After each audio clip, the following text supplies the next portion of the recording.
Okay, well, let's get started here. Thanks a lot, everyone, for joining us. We'll do just a really quick introduction, and then we have some questions that came up in last week's event that I'd love to get covered here. David is ready to answer some of those questions that came in on the technology side. And as soon as we get the questions through, we'll probably be about 10 minutes into it, and then we'll have Brad Forkner start off and dive in deep into some Humates and some discussion points that he's brought to the table. And then following that, we'll have David Sloane. Most important thing is this is a very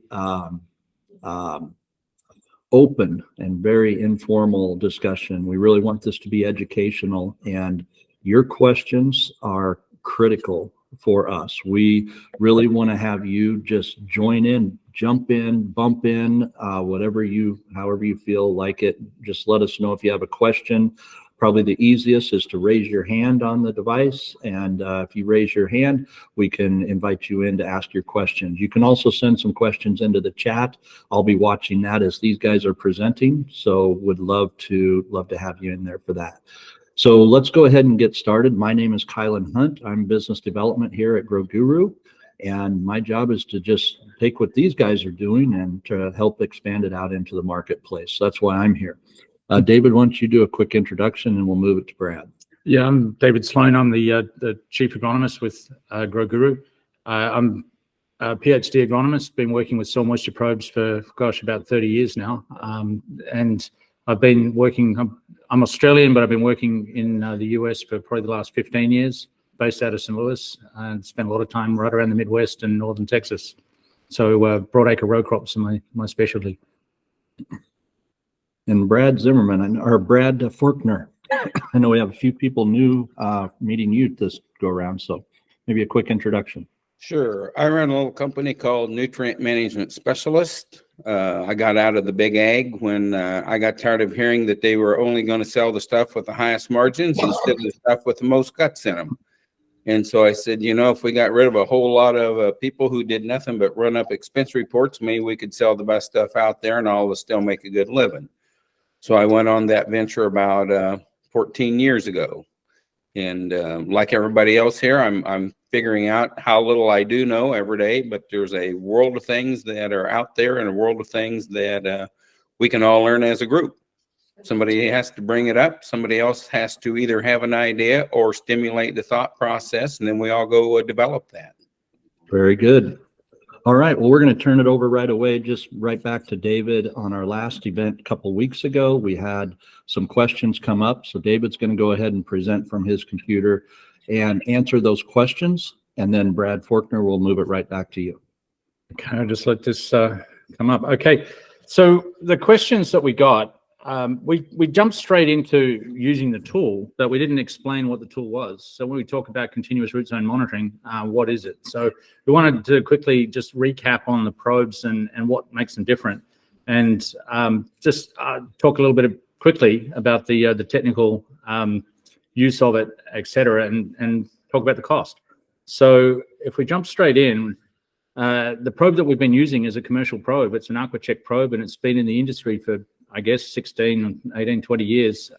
Nothing new about that. But what we've done is we've developed this transmitter that we've connected to it, and we can bury that. And that sends data to an in-field relay, which we call the Fox. And so where that just runs on 2 D-cell batteries, and it'll run for, depending on the signal, it could last 12 months, but say 8 months to be sure. And so at harvest and planting, we'd probably change the batteries, but it's 2 D-cell batteries, that's it. And so that just sits in the ground on a 2-inch plastic pipe, and we sleeve that in the ground so you can get it out again really, really easily. So there's no extracting T-posts or anything like that. So if you're in the combine or the planter and you come up to it, you can quite simply slip it out, roll over it, and then put it back in. Or somebody can take it out and move it. When that is out of the ground, the below ground piece, the badger, keeps logging for 6 weeks. So we've got good overlap. And to find that again, so once the badger and the probe is buried, it basically looks no different. You know, come back a year later, 2 years later, 5 years later, how do you find it? We've actually, it emits a little beacon every 2 seconds for the whole of its life. And we can use the Fox, which is that piece on the right, we can put that into what we call hunt mode, and it'll echo that beacon. So if you walk out to the site just using the GPS on your phone, you're probably going to get to within 10 feet of it. Well, within 15 to 20 feet, we'll pick that up. And so we can home in on it using hunt mode. And it's really effective, works really well. Been using it for the last 5 years without a problem. And so this is just a quick picture of how it looks installed. That's obviously on a drip line. So we install when there's no crop in the field. The probe goes in the normal way. So if you're using a slurry, it slurries in, or if you've been direct fitting, it'll do the same. There's no difference to the technology, the underlying technology. What we're doing is burying that badger next to it. And so the fact that you're able to do this when there's no crop out there really extends the installation time. So historically, there's been a whole industry growing up around probes, and I know some of you on the call are in the industry already. So what makes us different? Well, everyone's used to putting a probe in from the soil surface down and running a cable and connecting it to telemetry. But you're really limited on putting that out after the crop is planted or after you've got a plant stand, and then you have to pull it out prior to harvest. And so you're very limited on the time that it's in the ground. And then, of course, every time you reinstall it, you have to relearn the data. What we're doing is we're putting it in the ground permanently and farming over it. So remember, if I take the telemetry away and roll straight over the top, we've got 6 weeks. So if we get that telemetry back, we won't lose any data. So it's a really nice amount of time for planting operations, harvest operations to get things out of the way and get them set up again without losing anything. And so that continuously logs. And the fact that we put it out there, yes, you have to get it below till depth. And so this is better suited to shallower, or no-till scenarios. But it's what we've found is a lot of people aren't getting water deep enough, and it's the deep water that really makes the difference here in setting up that crop and running through. So when you look at the difference or the benefits of continuous root zone monitoring, so we've gone away from the soil probe concept because the probe is irrelevant. What we're doing is we're monitoring that root zone continuously on a 40-inch probe with 6 sensors for multiple years. And so you only install it once every 7 years. And if you take an average of a 5-month installation window, that's like 35 times more scalable than what you've been doing. So anyone who's been in the industry and is capped out at 100 probes can't do any more. Well, you could probably get to 3,000 plus probes doing it this way. And but what you really get is confidence in the data. You can watch the soil wet up. When you put a probe out, you don't know how wet the soil is. And but if you can see the water going in, then you're totally confident that it's in there. And similarly, when the water comes out again. So you can carry over your full and refill points from 1 year to the next, which really means that you are moving yourself forward. You're learning from 1 year and moving ahead the next year, not just repeating what you've always done. So you can do more of it and you can become better at it.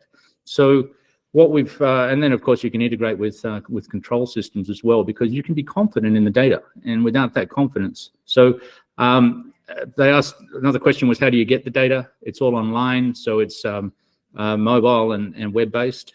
And what we get is a fast overview of the whole operation at a glance, or you can drill down and get some more detailed info. So on the left-hand side, you've got all the sites which are color-coded based on moisture availability. We can either look at things on a map or as mini graphs. And if you drill down from one of those sites, you can actually get a picture of what's going on as a cutaway view. So we can see how deep the water is penetrated, how far the roots have grown, how much moisture is available at each individual depth. So and there's, of course, there's a large range of crops that we have available.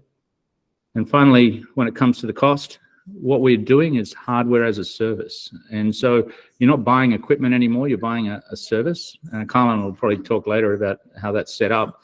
But the basic take home here is that it's $23.50 in year one. And that includes everything. That's installed, that's the software, that's the whole box and like the whole deal. And then every year thereafter, the renewal is $1,400 a year. And that's for year-round data, not just for the 4 months when you're growing the crop.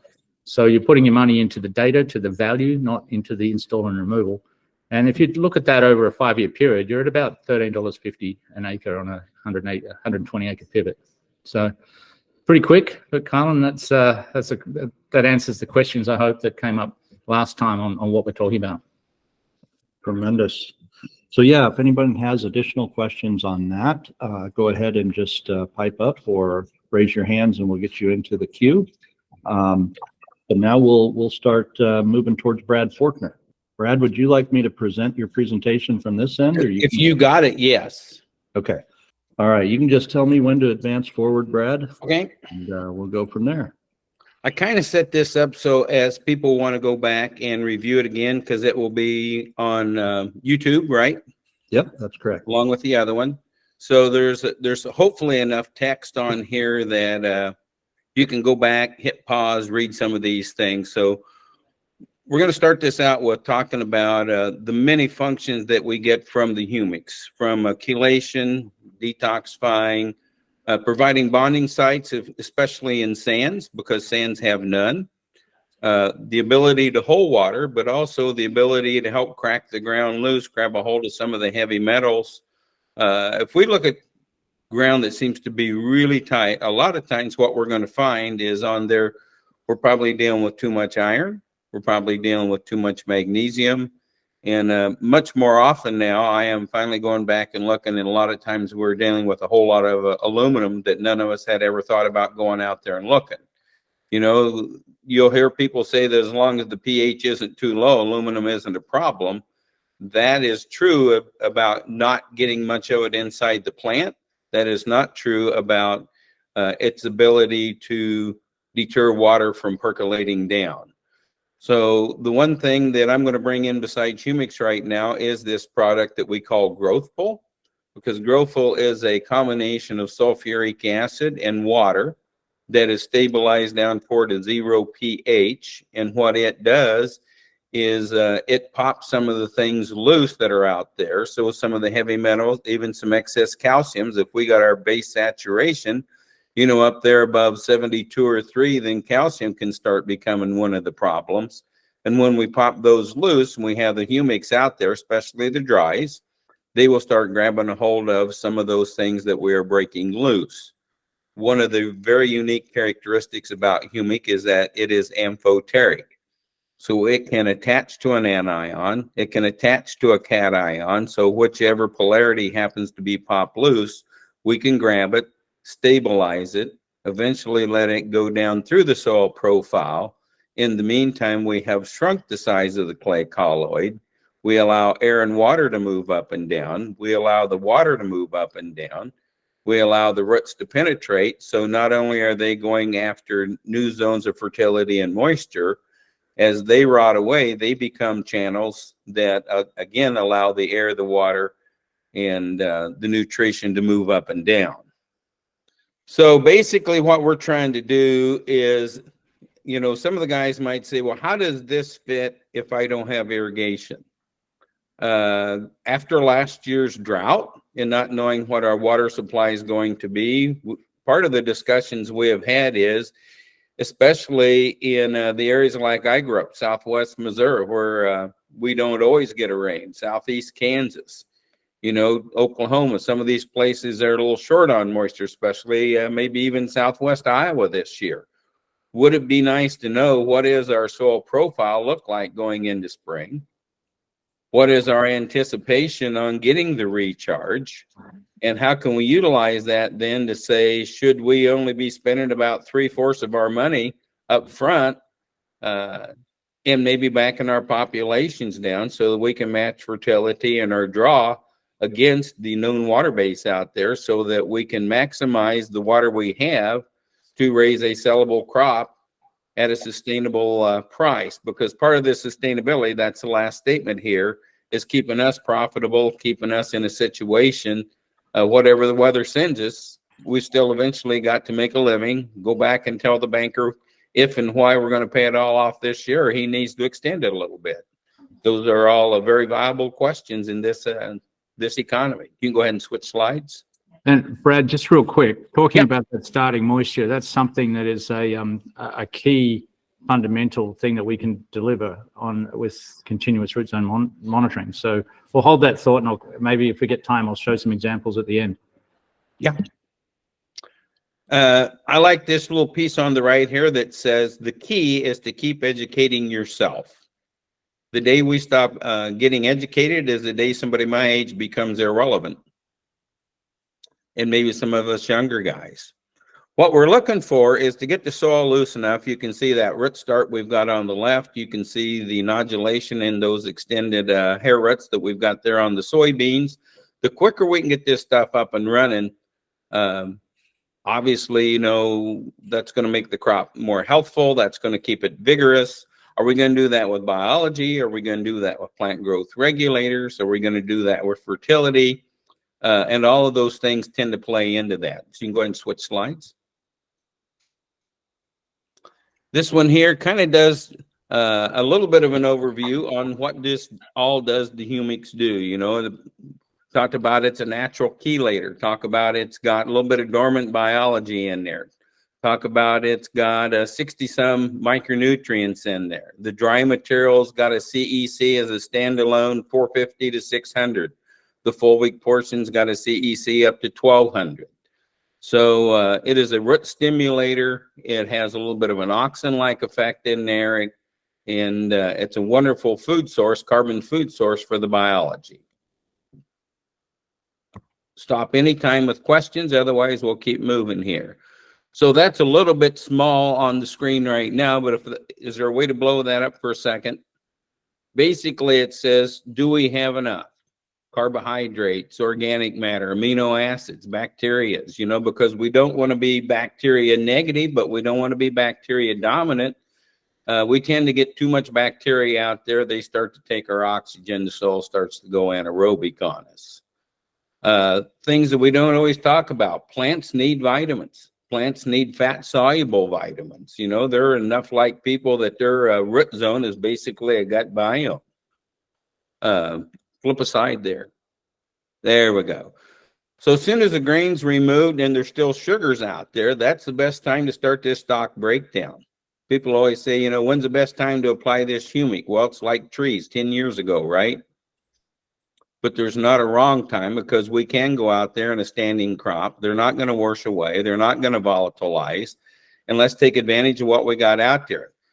Take advantage of the warm weather that's left, any moisture that's left, any sugars that are left in the stocks, and use that then to help speed up the breakdown so that we can recycle as much of this nutrition as we need. Go again. So improve soil structure. This was one of David's things. He's trying to keep me a little bit organized. So we're going to do some bullet points in a couple of slides and then add to it. So we can go again. When we look there, and you can see that at one point the clays are pretty tight, and at one point they're right under there that maybe they're not so much. One of the things that I learned from a conversation with Dana Dines and Dan Alk was that when we have water that is saturated, not just underwater, not just in a flood period, but if that water is, the ground is continually saturated, the iron that is 2+, which is our friendly iron, which is part of what holds our soil aggregates together, will start to soak loose. It will start to go away. That's part of what lets these clays lay flat. So when we talk about plow pans, we can do that mechanically. We can do that by washing away, you know, some of the soil structure. And what we'll get into pretty soon that I learned during our discussion yesterday, that is in a big rain event, we actually push a layer of air down as the water's going down, and that air can keep the water from going far enough down to recharge our whole soil profile. That was an interesting concept to me. We go out there and we see some water standing, and the first thing we say is, well, we finally got the soil profile full again. And that's not always necessarily so. The little blue slide down there with the arrows talks about where does this humic come from? So go back to Noah's flood, go back to the Ice Age, whatever your belief structure is, something happened and we buried a whole lot of plant matter.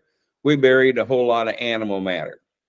Maybe that's where our dinosaurs went. If our dinosaurs was in Texas and they were highly liquid, my belief structure says that's where we're getting our oil from, as they oxidized and broke down. Where we buried more plant matter, we're going to go through the peak phase, and then these things are going to be on the way to coal. The longer they've been there, the more they oxidize, the harder they get. And so when a person says, well, how do I know the difference between humics and coal? It's real easy. Get out your match. If it burns, it's coal. It's no longer humic. We don't want it to burn. We want to be as close to the peak phase as we can to get maximum, I guess you would say, activity. And what we're really doing, when you look at organic matter, and 57% of that is humus, we are bringing in a source of purified humus to help build the organic matter, because we farmed a lot of it out. Yep. Would it be possible, Brad, or would it make sense if we could have David show that real saturated condition? Let's do it right now. About that? Would that work? Perfect. So talking about that probe, for those of you who aren't used to them, you've got that pipe that's got sensors at different levels in the soil. This one happens to have 9 sensors, and they're every 4 inches apart. Top one is at 2 inches, and the bottom one is at 34 inches. But we can look at data as a raw view, but on the top left, or we can stack them so we can see what's going on. And what's actually happened when we look at them as a stacked view is that the bottom sensor has come up and it can't get any wetter, and then it's drained away. And then the one above that has just a fraction later has come up, and so on. As you go higher, it gets a little later and later and later. And what's happening is that soil is wetting up from the bottom, and it's staying, it can't get any wetter. So it's got a flat top on it. And then as it drains away, it's got that very sharp drop on it. So we can see it's wet up sequentially, got all the way to 6 inches from below the soil surface, and then it drained away again. And down deep, like 3 feet down, it's taken several days of waterlogging. And you can know the number of hours of waterlogging, and you can know the depth of waterlogging. And while I'm on it, just quickly, this field actually was submerged. And so you can see this top sensor, the blue one, happens to be at 2 inches deep, and it's gone up and it's got that flat top on it. And then it tends to drop away. There was a bit of crop water use, but it was underwater for basically 4 days. And then it happened to go underwater again for 3 days. And so you can see that it really was only the top. When you get below that, being submerged for 4 days, you'd think that it would fill the profile. But going down here to this orange line, it's only 14 inches down. You get down to 18 inches, and the line doesn't jump up at all. So basically what we're showing is that even though there's water on the top, doesn't necessarily mean that you get waterlogging underneath. So 2 different examples, and we can make sure that none of that is missed. So whether it happens in the winter when there's no crop out there, or it happens in the summer when there is a crop. Yeah, that's been some very, very interesting information that I've seen over the years. Is these different scenarios where what Brad was talking about in these situations around that soil health element and the access to that nutrition. Oh my goodness, it's crazy. But what we're seeing is when we'll oftentimes see air get piled up below the ground, especially if it starts to get really dry down deep, and air gets captured in there, right? Yeah. That air gets captured and it holds that water, and it's not allowing that to go down. So we can really make some mistakes once in a while with that, and it gets to be almost fairly concerning. Well, you can't go and take a point measurement or dig a hole and really understand how long it's been waterlogged for. It may be, it's only once you start to measure things continuously do you know. And 2 different scenarios. One, you couldn't see it on the top, was waterlogged underneath. The other one, it was waterlogged on top, but it wasn't underneath. And so very misleading what the visual cues are. So just to go back and reiterate, here's the slide. So look at the top there. It says, we've got a flood, a big rain, or whatever. Even on a no-till for many years under a pivot, if we get that ground too soaked, too saturated, too long, we're going to have, in fact, a small plow pan on the surface. If you take that scenario, whether it's under a pivot or whether it's dry land, and we put all of our dry fertilizer on top of the ground, and we put our lime on top of the ground, eventually we are going to have a combination of calcium and chloride sitting on top of a surface that's not letting the water go through. And I just said, I call this cement on a plow pan. So even though that we are not, and you go ahead to the next one. So one of the things that I am a firm believer in is if we go out there and take our iron and we shatter that, we can shatter that temporarily, but that does not rebuild the aggregation. The next drain, that's going to start going back right in, settling in those trenches, and we're still going to have the same problems. So stable organic matter in those root channels are going to be the key to drainage over time. Use some humics, pop loose some of the heavy metals, use your cover crops, get something with a deep root system in there, get that cracked open, and then maintain it to be open. And then down to the lower left, this is the question that I'm going to come back to you, Colin. Did I get that right? Each 1/10 of excess water can cause a loss of up to 8 units of nitrogen. That would actually be for each 1 inch of excess water. 1 inch. Yeah, so Okay, 1 we inch. need to take that 0.1 off, and Yeah. that is something you can do that on for yourself, because this is still not a PDF.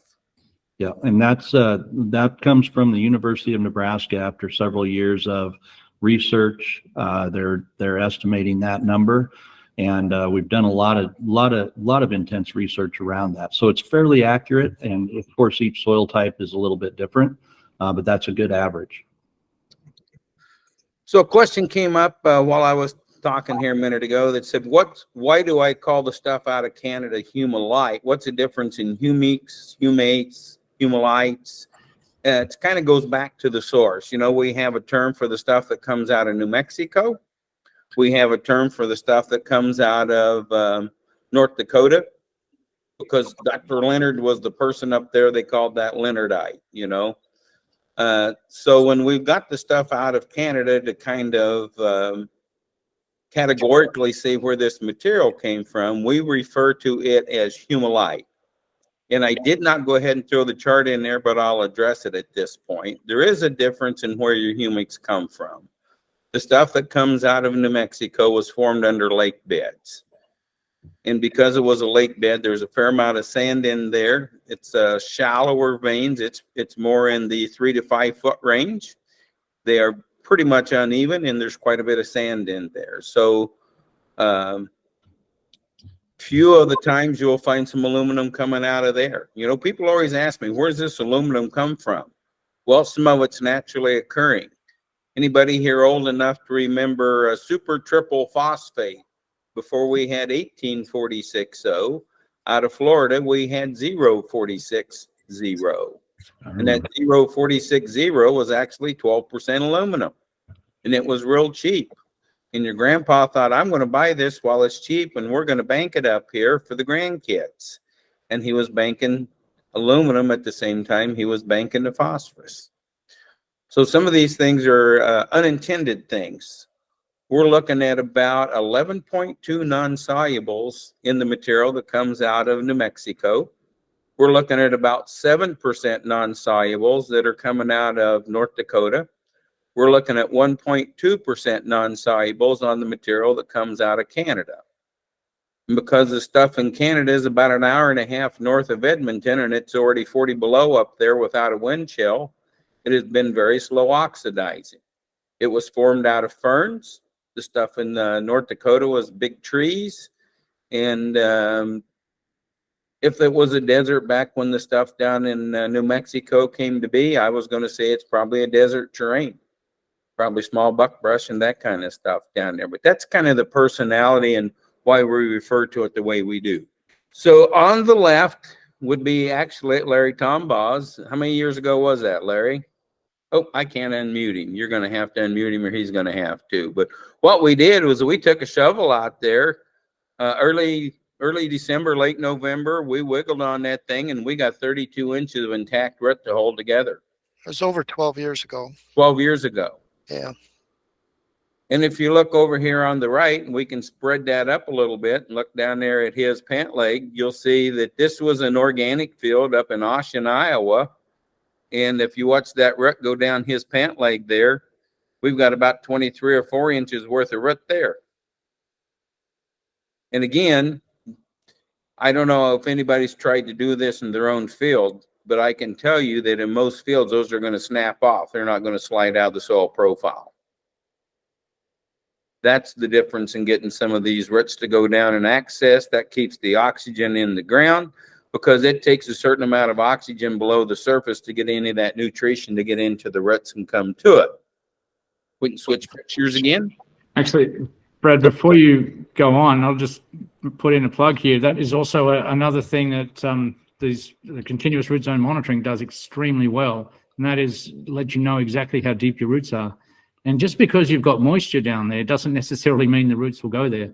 I've seen so many people over the years over-irrigate, and they send the plant the wrong message, and so they actually create a shallow root zone. And so probably not such a problem for dryland farmers, but the way you treat that crop will directly determine how deep the roots go, even if you've got everything else in balance. So you really need to know. You've got to watch and observe.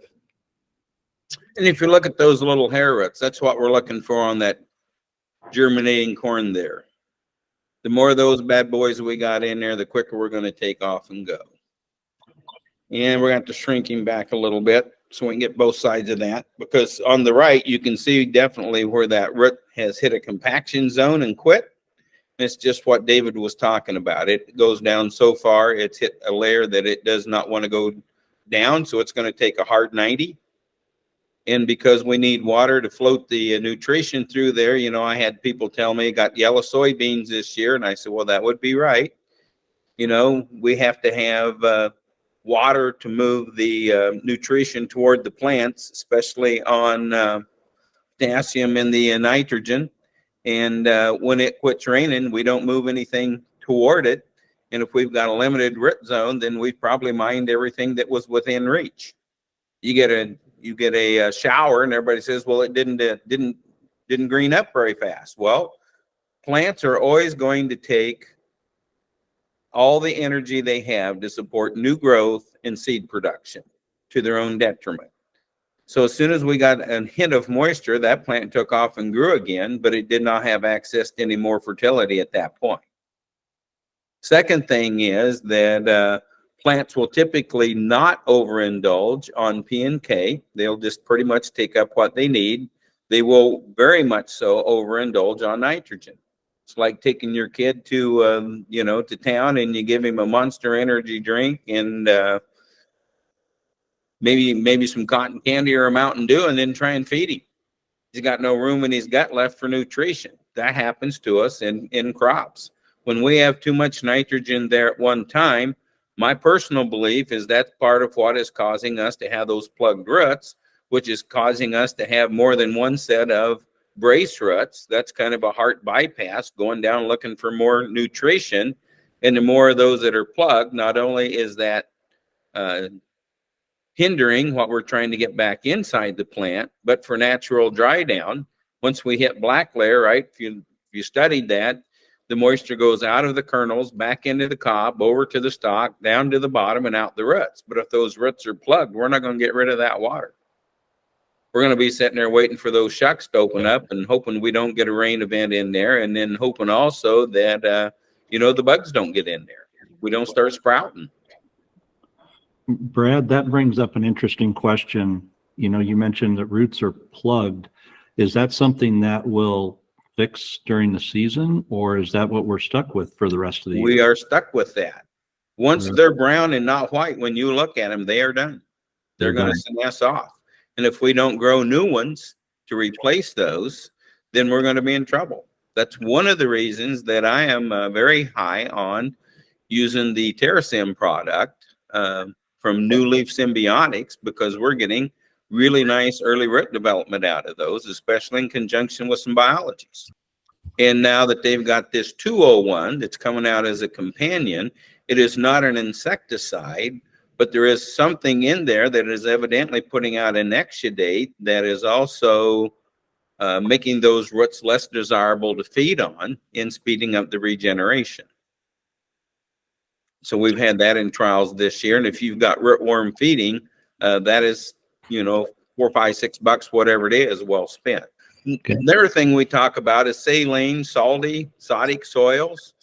The non-agricultural use for the dry material is that we put it down in the water that comes up out of the drilling facility. We use the liquid humic to keep the mud wetter to make the bits last longer. We use the dry humic to address the salt water that comes up to the surface to address it. So basically, here's what we're saying is tying into some of the micronutrients, how we're going to chelate some of those, how we're going to buffer that reaction. Humates will help buffer a pH up or down, and that's kind of a hard concept to get a hold of, but the raw humics are at about a 3-4 pH. Typically, the process used to make a liquid says we're going to introduce a base to it, and so we are going to flip polarity and go from a predominantly negative to a predominantly positive. A lot of times that'll take the pH up from an 8.5 to the 10.5 range. So part of we talked about Growthful just a minute ago. The reason that I'm going to be using some Growthful as a foliar, if we go back to the chart that says every micronutrient has a sweet spot in a pH range for it to go into the plant. And if we're needing one of those at a lower pH, then our plant is going to go out there and it's going to start sending exudates down to lower the pH in that root zone system until those micronutrients start coming in that it's been looking for. So if we can take a small amount of that Growthful when we're putting on nutrition and get that pH in that root zone temporarily where it needs to be, then that is energy conservation. We're not asking that plant to do something that we can do for it. That leaves that energy to go back for plant growth and for reproduction that we get paid for. I'll leave this here to, you know, there's a lot of chelation things that are going on. This is some of the natural chelation. We can talk about at some point when we talk about the piece of in the growing season, the difference between the EDTAs, the difference between the sulfates, the difference between the citrates, the acetates, the gluconates, and some of these other forms that are out there. But basically, this whole chelation thing says we're trying to get that micronutrient into the best form or the most plant-friendly form to get it inside. The piece here that talks about the toxic metals, such as the mercury, lead, cadmium, chromium, arsenic, those kind of things, over time with the humics, we can start breaking those down. And if we think about the leftover pesticides and the herbicides, even the fungicides, over time, those break down by time, by temperature, and by moisture. And so if we know that we're short of moisture and we have the ability to add moisture, then if we're coming up against a plant back because beans went in late, we sprayed them later than we wanted to, maybe we want to go out there and get some wheat in, or we want to get some cover crops in, but we've got some chemistry out there that is going to not allow that, then we need to speed up that breakdown. This just goes back and talks about the chelations, the breakdowns, the heavy metals. Part of what we need to be here, and part of why people sometimes would have an agronomist or somebody from wherever they buy their fertility, have that guy come out and provide a second set of eyes. Let your field reaches its maximum agronomic output, because there may be something in there that you walk by that the next guy notices that that's different than anything he's looked at in a week or so, and he says, what's going on over here?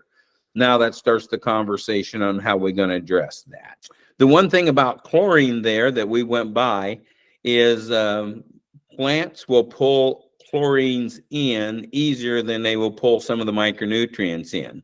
So if you get a leaf structure sample back, or if you get a sap test back that's high on chlorine, that's telling you that some of those other things were tied up, and that's why they didn't get pulled in. The two slides here are showing that humics in sands provide the bonding sites. The two pictures on the left, you can see that nutrition just bypassed because sand has no bonding sites to grab a hold of. On the right, when we added the humic material in there, now we can start hanging on to water. We can start hanging on to the fertility. We can start hanging on to the micronutrients.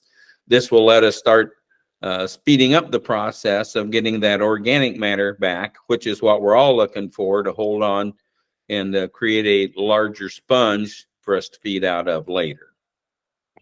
And Okay. Brad, that's another thing that I can absolutely guarantee to show you with using the probes, continuous root zone monitoring.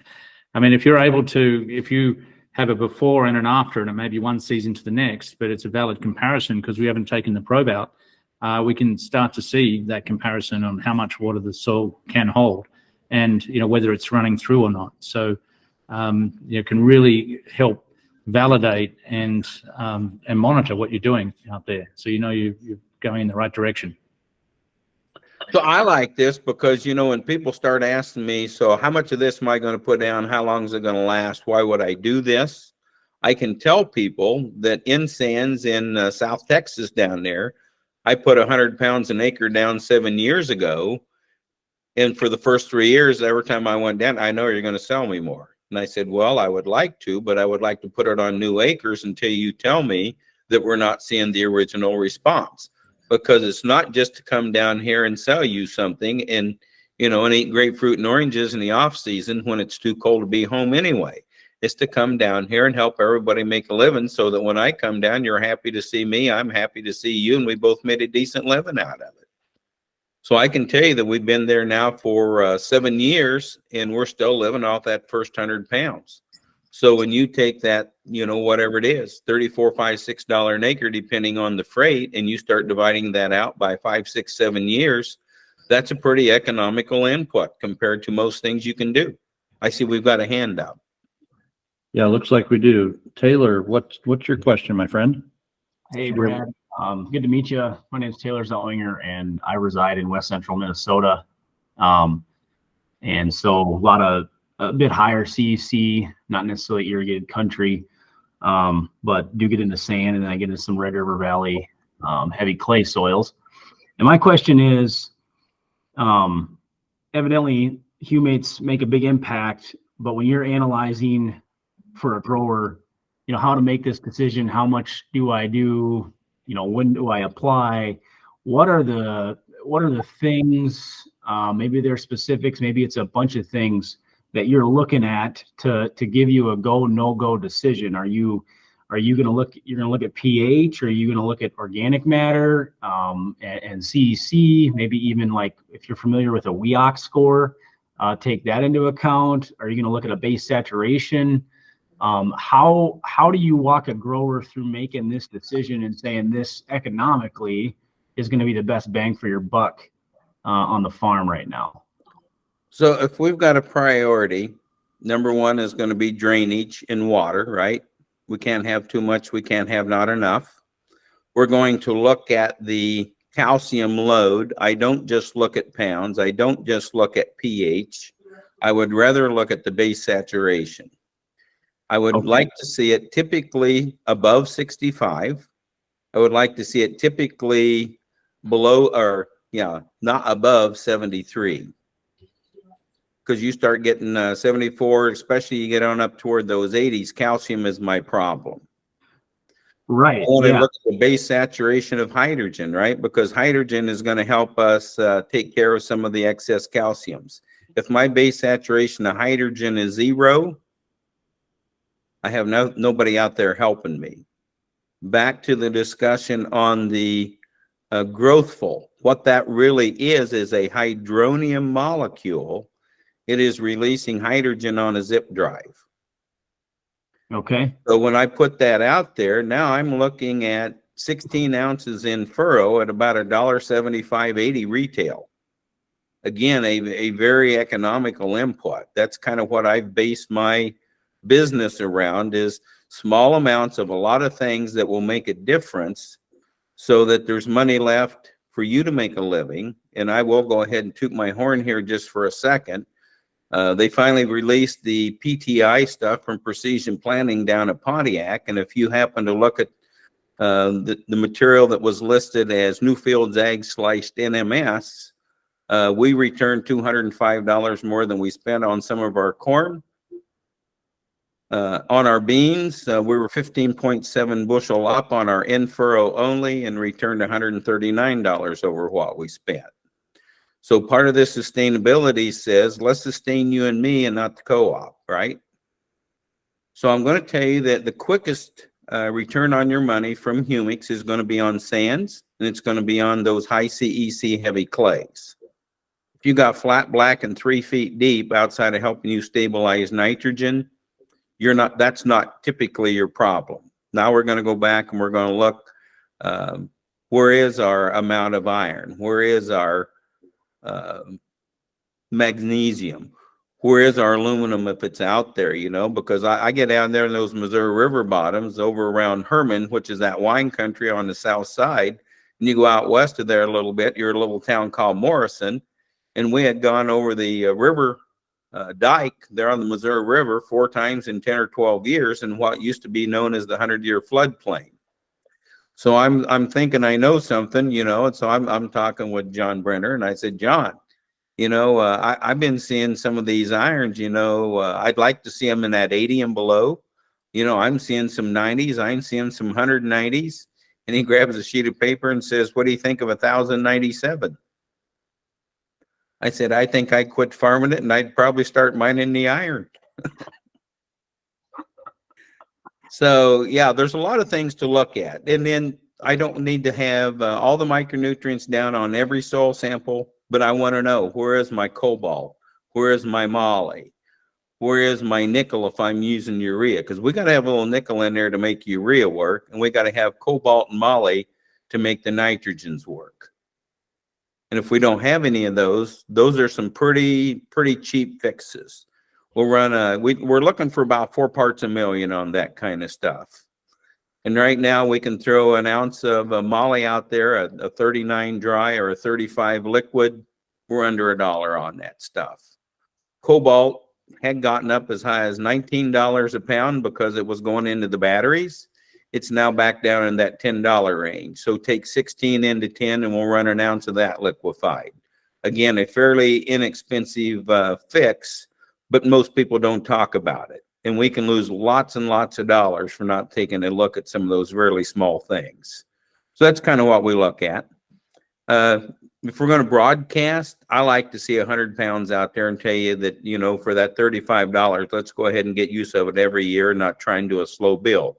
If you're on the strip till situation, I'm going to tell you 30, 35 will do the same thing in that zone that 100 does broadcast. And then I'm also going to watch your sulfurs, because I used to think 20 might be enough parts per million on sulfur. I'm getting to the point, I don't know if I'm ready to say I want to double that, but I know we've got to have enough sulfur out there to make the microbes happy before we have enough, you know, to get back into the plants, because they're going to utilize it for themselves first. Is that kind of the direction you wanted to hear about, or? Yeah, I mean, I got a field with a pH of 7.8, and the base saturation calcium is 81%, and the organic matter is about 7%. Yep. And you know, my question is going a humic starter, is it going to make a difference? A humic starter will help. That is the ideal place to come out and demonstrate what Growthful does. We put that 16 inches down, or that 16 ounces down. And I would also say that every time that we're coming back with a foliar, we would use a small amount of it. So here's the difference in a liquid and a dry in my recommendations. Liquids are going to help you this year. Dries are going to help you for the next 6 or 7 years. So I use a combination of both. If I'm going to try and help stabilize nitrogen, we'll go ahead and get into that. How nitrogen breaks down. Water is on the molecule. The bacteria break it down. Plants are sugar factories, so they're always looking to put together carbon, hydrogen, and oxygen to form the sugars that eventually become the proteins. If we need water, many times it's going to break that off of that nitrogen molecule to have enough. That's when the humic molecule borrows the bonding site temporarily that water has had on the nitrogen. There is no breakdown because there's no nitrogen on, or there's no water on that nitrogen molecule. I have not send anybody out there to kill off my biology. My absolute least favorite way to stabilize nitrogen is with a DCD, because that C stands for cyanide. And I don't know anytime you can convince me that cyanide is only going to take out the bad guys. So natural stabilization, nobody dies, don't overdo it. Because I have been in it early on while we were starting to figure out where we wanted to be. We had a little extra liquid humic on there, and we were releasing that a little bit slower than we wanted to. So my go-to right now is if you're looking at a 12% humic, I want 1 ounce liquid humic for each 1 gallon of 28 or 32, and disregard your, if you're using thiosulfate, I'm stabilizing the nitrogen. So we're going in the ratio to the nitrogen. If you're running 32 and not 28 and you don't have any thiosol or something else, we may need a little extra water in there because you don't have any room left in that 32. That's kind of how that works. Brad, you had a question come in on the chat. Yeah. What's wrong with 50 parts per million on sulfur? What's nothing? So Your pocketbook. I've got guys that I work with up in Northwest Minnesota. They're running whatever they're running on pig manure, 3,600 gallons, 200 pounds of elemental sulfur, raising 230 bushel corn. Now, will they eventually get out of whack on some of their heavier metals or micronutrients? Probably. But that's pretty much a program up there for some of those guys for 3 and 4 years now. Interesting. Hey, a couple of things. Number one, Brad, are you available to go longer? You and David, we're running towards the end of the hour here. It's Dave's turn. I can quit anytime here. Well, I think before we jump into David's discussion, I'd like to go back to Taylor's comment.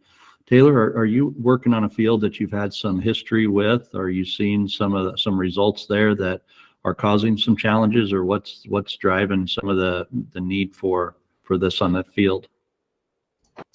I'm simply just looking for product that's actually going to help ignite my biology. Most of the stuff I do with the chemistry is not the problem, and I feel like we got a good way to measure this stuff. And now we're taking soil tests that show it to us, and so we're just looking for solutions like this where you can put it on as a starter and you'll see something versus these guys for the last 5 years the co-op said you're low on P and K, go put it out in their fall. Well, the base saturation calcium is 81%, and they've just been dumping money down the drain for 5 years because the calcium is a big bully.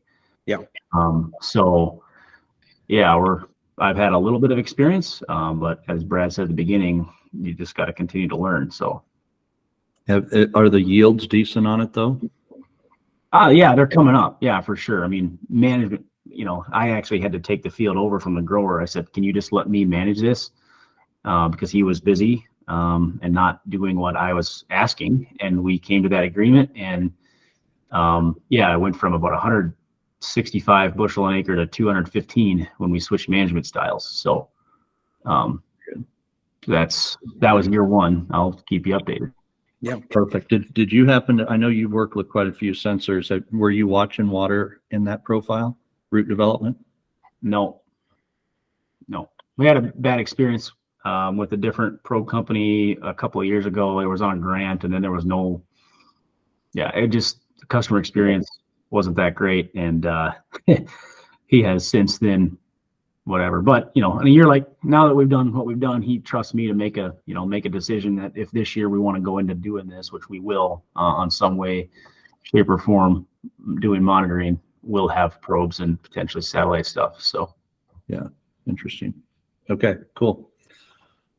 Brad, there was another question that came in here for you. 12% humic applied with 28, do you mean 1 ounce per pound of actual nitrogen or 1 ounce per gallon of 28%? 1 ounce per gallon. 1 ounce per gallon. Okay, very good. So it's a relatively inexpensive stabilizer. I'd love to talk stabilizers sometime That would be a good discussion for us here somewhere. So, all right. Well, I think we ought to let David Sloane talk about some signatures. I've got a lot of questions, you know, having been in the water space for a long time and listening to you, Brad, talk a little bit about these elements of change, and you know, especially like the humics in the sand, you know, things of this nature. These are all things that we would expect to see, and yet at the same time, there's been, you know, 20, 25 years of using this technology in the States where we've just looked at it only as when do we turn the pivot on and off. And I think we've really missed a lot of things. But listening to you share this today, if we were watching how we applied, you know, humics differently, how we applied different products for different reasons, we would start to see the positives and the potential negatives of some other products, you know. And if we're watching that, we're going to know that we're making a right, or we need to change and make a better decision. Would you agree? 100%. Yep. Okay. With that being said, I think we'll stop share on this side. And David, if you'd like to share on your side, that would be awesome. Okay. So thanks, Kylan. Can we see that? Is it projecting? Yep. So essentially what I wanted to show you here is, if I just come back, I want to set this up. This is 4 years of data from one probe that's been in the same spot continuously recording. And so this is a corn cotton rotation from the panhandle of Texas. But straight away, what we can see in year one, which, by the way, if I'm using a seasonally installed probe, I've got no frame of reference other than what I see that year. So had I set up my full point, I would have had it much lower. And it's only in the second year that we actually worked out that, oh, wow, the soil wasn't full in year one. And so then that's validated by year 3 and year 4, and again, year 5. So I've had guys in Kansas that for the first 2 years, it was dry winters and they weren't full. It was only in year 3, which was this past 2023 season, they went, oh, wow, finally, I can set a full point, because they got a lot of rain back in May, and the soil actually got wet all the way down. So your frame of reference is probably wrong because it's just not wide enough. And so if you can widen that out, you're going to get confidence in the data. And so that's a huge thing, massive difference. Then the reason I put this up is because, Brad, you mentioned with dryland early on in your talk, you said, hey, we need to know what that starting moisture is, right? I need to know, because I need to know how much to plant, how much to fertilize, what sort of dollars I'm looking at. And that black line across the top, where the soil is full, is my maximum yield potential. If I'm not full, then I'm not going to grow to the maximum yield. So I've got to fill it back up. And if I don't get the winter moisture, then if you're lucky to irrigate, then you can irrigate. And that's what the guys in this part of the world do. If it's dry land, then you have to make a different decision. You might fallow it again, go for a long fallow and wait until you've got the moisture. But at least you'll know, and you won't be going out there spending money that you aren't going to make back. When you also look at the literature, roughly you get 7 to 10 bushels per inch of water applied or used, consumed by the crop. So if you go into that season and you're 2 inches short, you're going to be let's say you're 3 inches short, you might be in the order of 20 bushels lower on yield potential. If it's not there, don't expect to make it. Now, subsequently, if it rains, you can come back and add some later, but then you'll know that too, with going in with open eyes. So it really, not starting full cost yield, and that just feeds into what Brad was saying. Obviously, if you're irrigating, then you can do that and manage it. But what I will say, and obviously anyone that's a dryland farmer knows this intimately, every year is different. And so you need to know what's going on out there so that you can plan for that. And so that knowledge is really powerful. That equals money. I'm just going to switch gears now to pick up on something else you said. This happens to be 2 fields side by side, same soil type, same slope, same everything, identical. They've both got tile drains under the pattern tile, same spacing. The fields are identical, except one of them has gate structures and the other one doesn't. So gate structure meaning that you can hold the water back and not let it drain out the bottom. And when we look at this and we see where we've got it gated at the bottom and you close the gates, that first rainfall started to fill the soil, but it didn't even register on the side that didn't have the gate. So what's probably happened is the soil got really dry and cracked, and that rain has probably gone down and out the drains and didn't really wet the soil. And so then we had another rainfall event, which is now starting to probably swell over the drains and capture that moisture. But you can see where it was gated, that it's really caught that moisture. By the time you get to that third rainfall, it's jumped up to kind of half full, just over half full on the non-gated side, but it's completely full on the gated side. And so it wasn't until that third rainfall event that you actually got full on the gated side. So I'm not trying to promote gate structures on tile drains. What I'm trying to say is that if there's differences under the soil that are causing differences in infiltration, you'll see it. You'll see that, is that water being captured? Is it being lost? Is it running through? Is it not actually getting in there? And so we can come back to I showed you earlier that slides that it got saturated on top and it didn't even make it down. So we can really make some very valid comparisons between these side-by-side fields, or it's the same field over time where we're able to really validate what's going on under the ground. And so, it's pretty compelling. So I guess, I've got a lot of different things I can show here. I'm just conscious of time. But there's one other thing that you did mention, which I'll come back to. I've got lots of different signatures here, is how do we actually understand where the roots are? And so what we can see real quick is that when the plant drinks, it takes water out of the soil, and then at night it rests. So we can actually watch the stair stepping. We can watch it wet up. And if I jump forward a couple of slides here, we can actually start to see, now I'm looking at data. So the different colored lines are the different depths. And so that blue line is probably 12 inches. The green line is probably 16. Then we go down to 24, 32, 40 and 48 inches. So we're measuring the 4 foot of root zone. But you can actually see here when we go from being flat to when it starts to step. So we know with absolute clarity exactly when the roots get there. We know how active they are. You can see later in the season here, this crop, the upper layers are starting to tail off and go flat, whereas the lower layers are starting to step up. So it's really chasing some deep moisture and probably nutrients as well.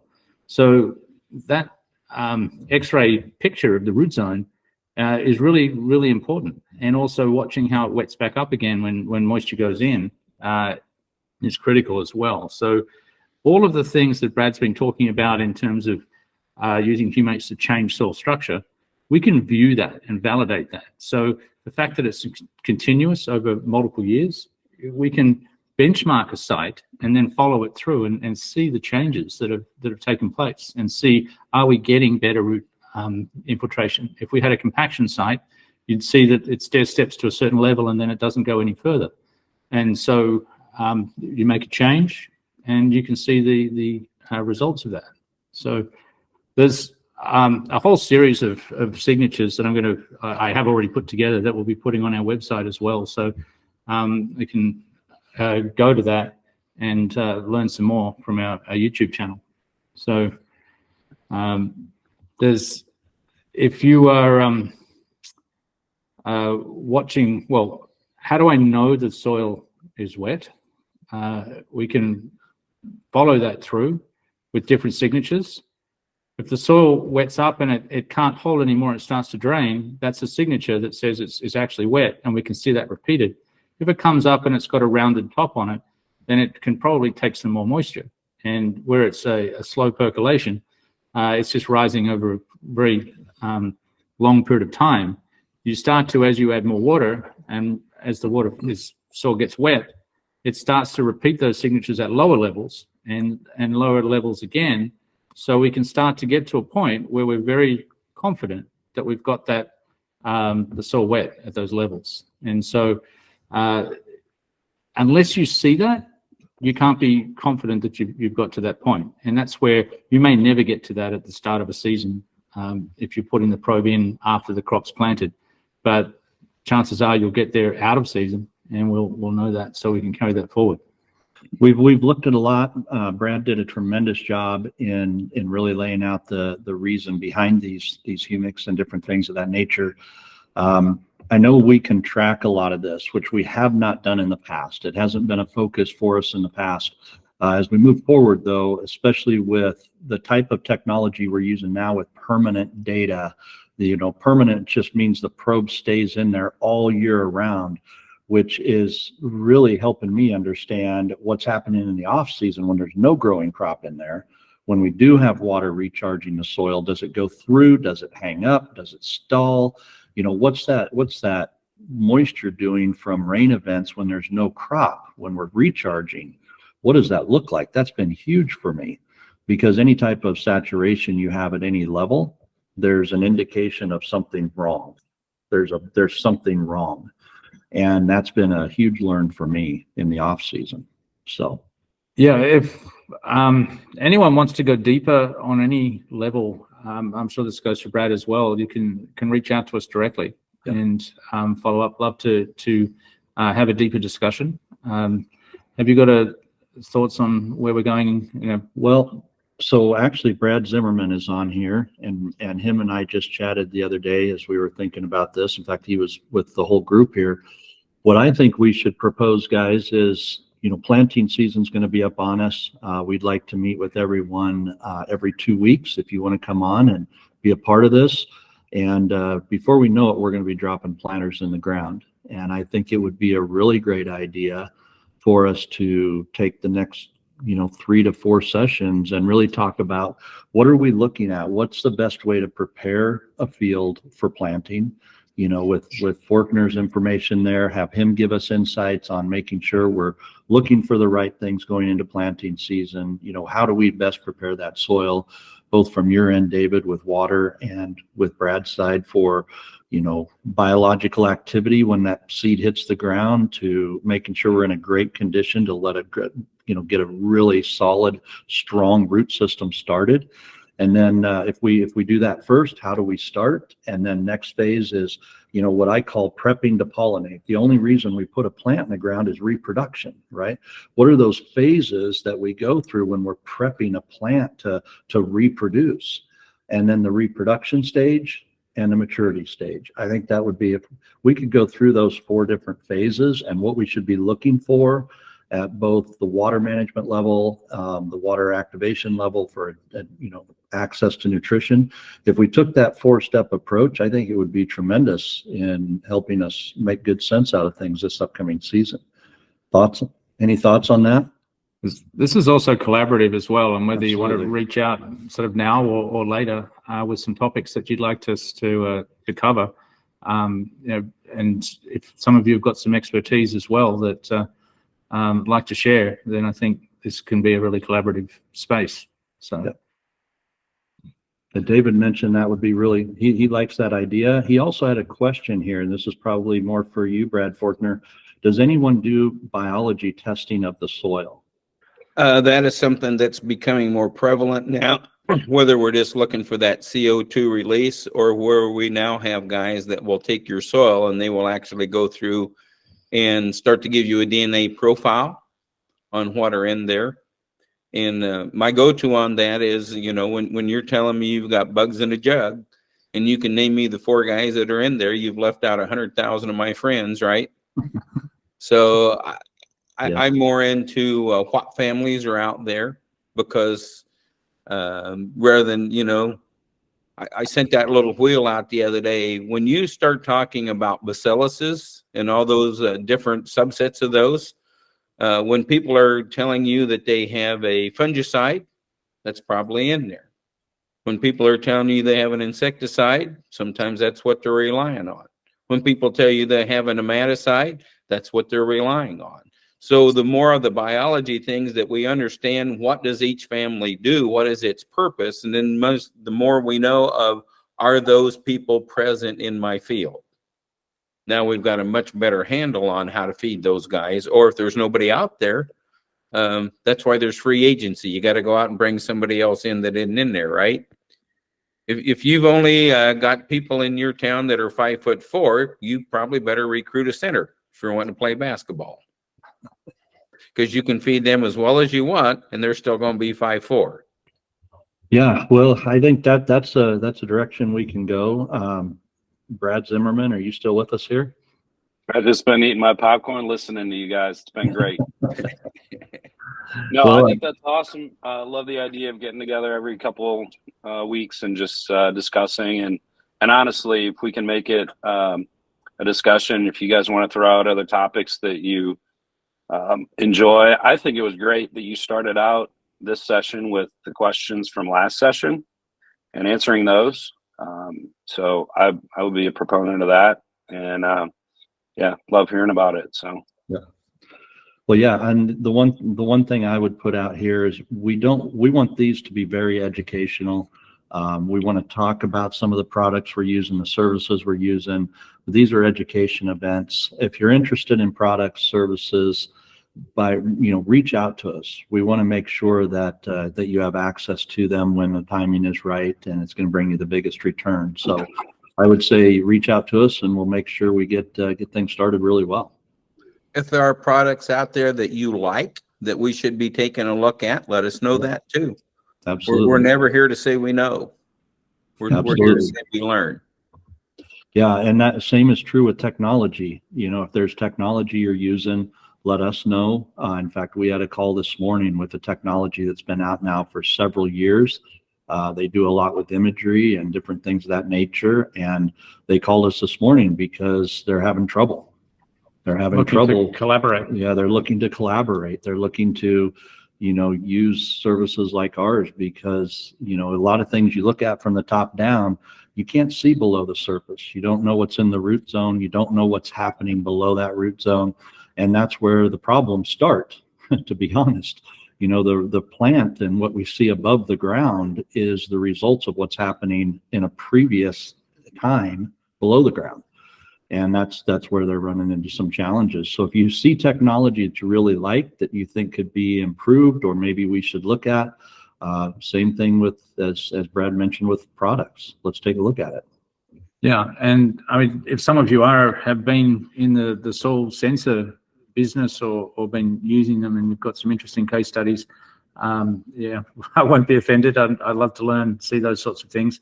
I've been using seasonal sensors pretty much my whole life up until the last 5 years, but it's only been in the last few years that I've got enough data to really understand what we're sitting on here and how much we just don't know.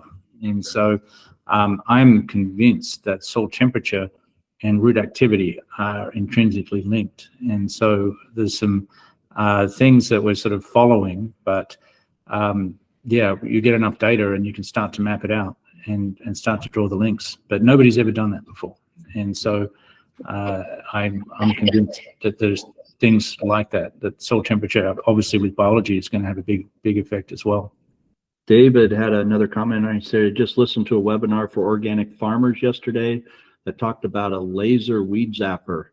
Interesting. I actually know a couple of farmers that are using those right now and using them on a full farm scale. What's really interesting about that laser technology, the more it's used on the farm, the better the database gets for the weeds, the faster the machine gets, the more accurate it is. It's really an amazing tool and a little pricey, as you can imagine, but really an amazing tool. Yeah, I think they're more for a high intensive agriculture at this point than smaller acreages of higher value crops. But it is really cool to watch a laser zap a weed. That is way cool. One of our customers grows baby potatoes and they use flamethrowers to kill off the crop because they want organic and they don't want to go near it with any chemicals. So it's interesting what people do out there. Just try a flamethrower on cotton. That would be interesting. Yeah, stand back. All right.